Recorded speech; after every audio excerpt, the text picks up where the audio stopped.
Le réchauffement climatique est une réalité et nous sommes tous individuellement responsables de nos décisions et de nos actes. C'est vrai. Aujourd'hui, le secteur du transport routier génère encore trop de gaz à effet de serre. Mais du coup, qu'est-ce qu'on fait, ou en tout cas, qu'est-ce qu'on peut faire? On veut encourager le recours à la cyclo-logistique.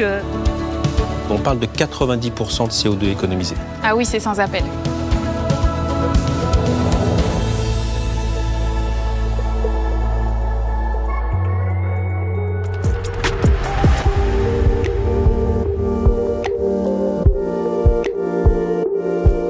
L'innovation n'est pas uniquement synonyme de nouvelles technologies. Innover, finalement, c'est peut-être aussi accepter de changer de point de vue. Et un camion qu'on ne construit pas, c'est autant de CO2 que l'on n'émet pas.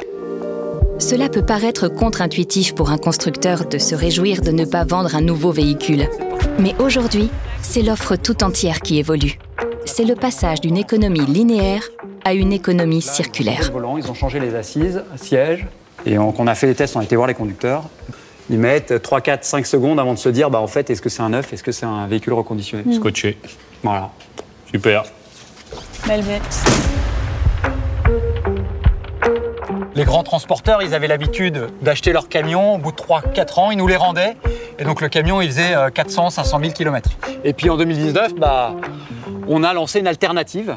Cette alternative, c'est l'offre Restart. Donc en fait, le client, il nous ramène le camion à 400-500 000 km. Là, on a un reconditionnement méthodique qui s'opère.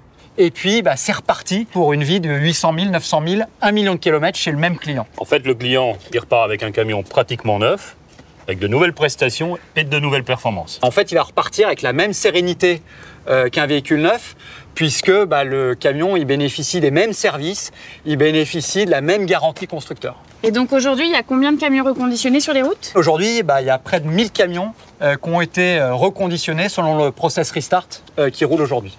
Et un camion reconditionné, c'est combien en termes d'économie? Un camion reconditionné, c'est de la matière qui n'a pas été engagée par rapport à un camion neuf. Donc c'est 6 tonnes et principalement de l'acier. C'est 7 tonnes de CO2 qui ont été économisées, c'est 180 mètres cubes d'eau. Et puis c'est bien sûr aussi de l'énergie qui n'a pas été engagée dans le process de fabrication. Prolonger la durée de vie des camions tout en alliant performance technique et qualité de service, c'est possible.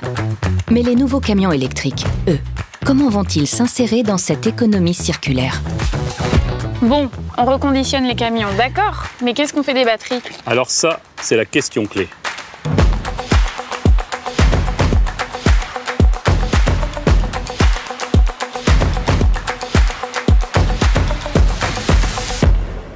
Il faut se sortir un peu du modèle, la batterie on la prend, on la met à la poubelle, elle est recyclée.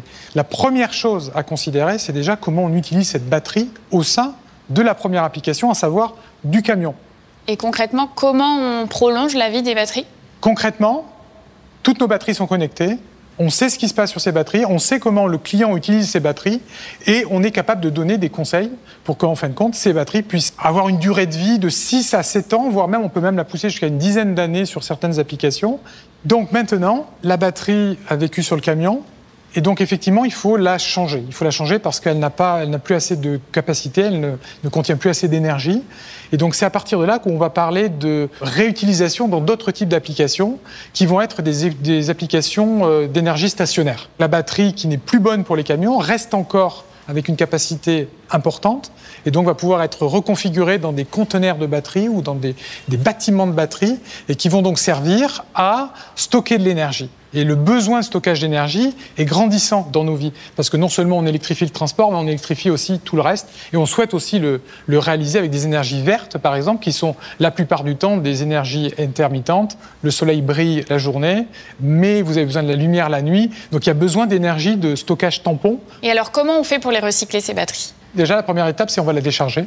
Ensuite, après, on va la démonter pour arriver aux éléments constitutifs. Et à partir de là, on va venir broyer ces éléments constitutifs et séparer les matériaux. Et puis, on va arriver à une poudre qu'on appelle la black mass. Et cette poudre-là, en fin de compte, va contenir les matériaux précieux qui vont ensuite être réinjectés dans la production de nouvelles batteries. Et aujourd'hui, on arrive à combien de pourcentage de récupération? Alors aujourd'hui, on arrive déjà à des pourcentages aux alentours de 90, 93, 95, voire même 97, en fonction de différentes technologies. Donc voilà, on boucle la boucle, et c'est ça que l'on fait au niveau de la batterie. va rencontrer quelqu'un que j'aimerais beaucoup te présenter. C'est quand même relativement facile à comprendre que la mobilité électrique est moins émettrice, en tout cas en particulier en France, qu'une mobilité diesel.